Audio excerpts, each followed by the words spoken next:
laitetaanpas tämä este tästä.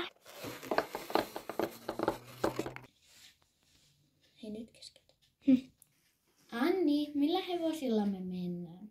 Mä ajattelin, että menisitte tänään teidän omilla hevosilla tai hoitohevosilla ja Iida menisi omalla hevosella. Okei. Ottakaa, mä käyn kysyä äitiltä yhden jutun. Anteeksi, kun kesti vähän. Nyt kun ollaan lämmitelty, niin voidaan tulla tätä isoa violettia estettä. Kuka eka?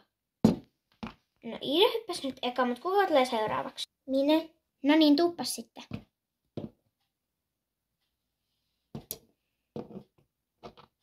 Hienosti. Ja sitten vielä Mikaela ja Frida. Ui, ei se haittaa. No niin, tuppa uudestaan.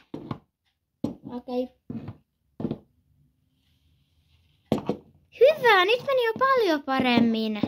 Tunti loppui. Voinko mennä muuten vielä maastoon? Joo, menkää vaan.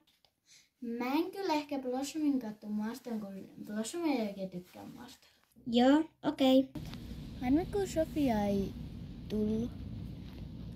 Jep, se olisi ollut kiva, jos se olisi tullut. Ei noin.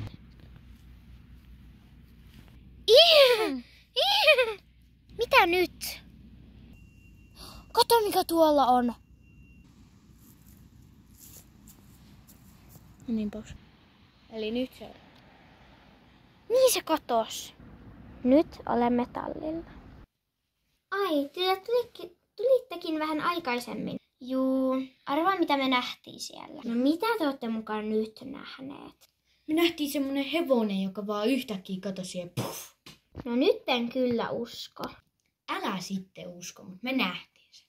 Ruvetkaapas nyt laittamaan hevosia pois, koska teillä on tänään se iltatallikin. Ai niin joo, me mennään laittaa hevoset pois. Niin mennään.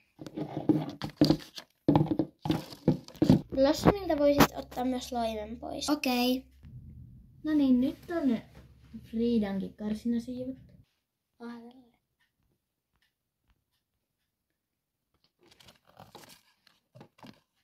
Ai niin, se Blossomi, se loimi pitää ottaa pois.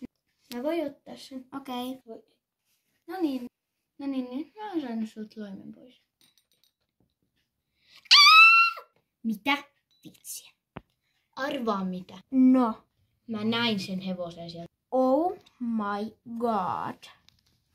Jep.